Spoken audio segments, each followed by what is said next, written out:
Hello everyone. Today we will have the summary of the lesson Adventures of Toto in the Moments textbook of class ninth. About the author Ruskin Bond.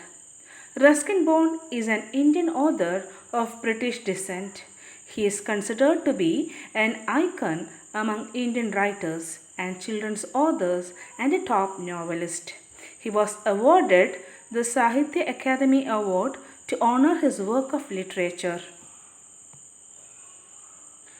This is a humorous and adventurous story of a naughty monkey named Toto. The writer's grandfather bought the monkey from a Tonka driver.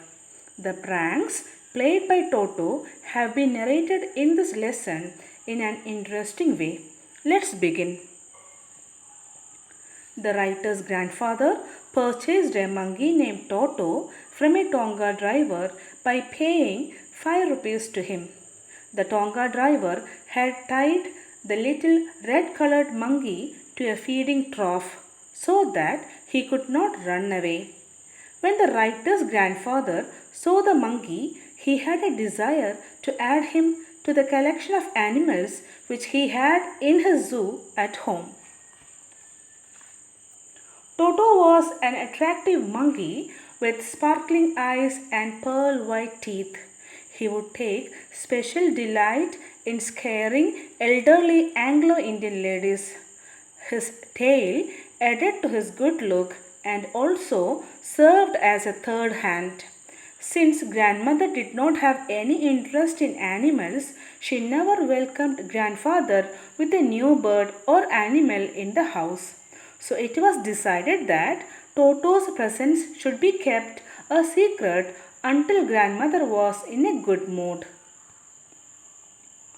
Toto was temporarily kept in a little closet opening into the narrator's bedroom wall, where he was tied to a peg fastened into the wall.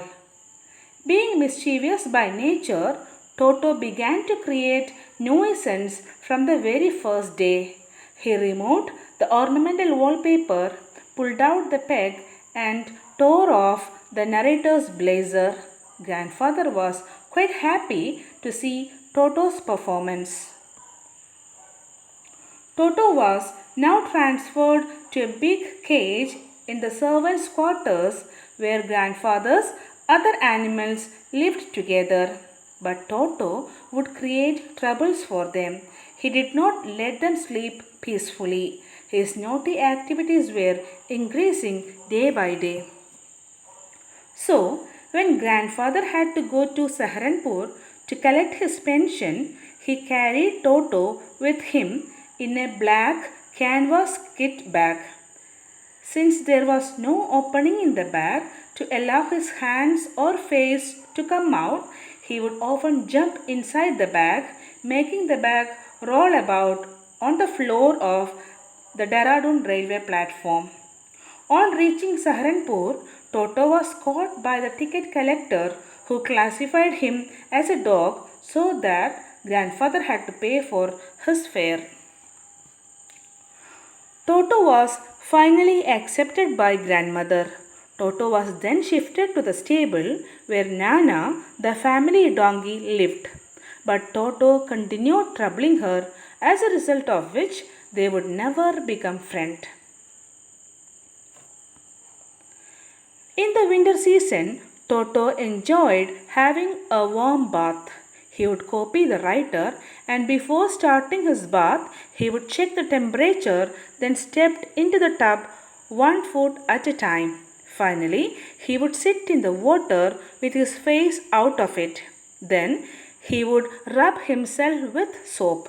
When the water became cold, he would run out of it to the stove in the kitchen to dry himself. Toto got annoyed if he was laughed upon. He would get hurt then and refused to take bath.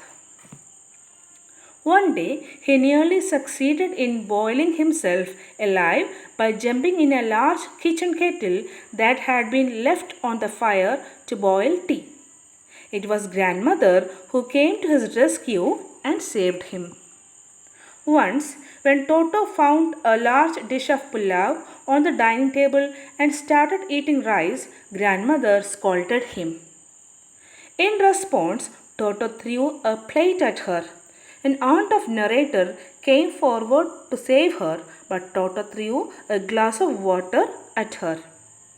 Then Toto ran away with a dish of pulao, sat on a jackfruit tree till evening eating the pulao.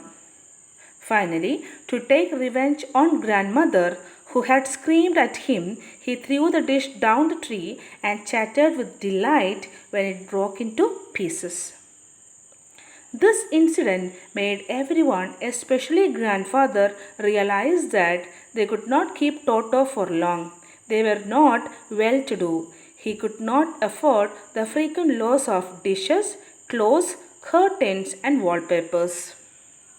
So, at last, grandfather went to the Tonga driver and sold Toto back to him for only 3 rupees. Thank you.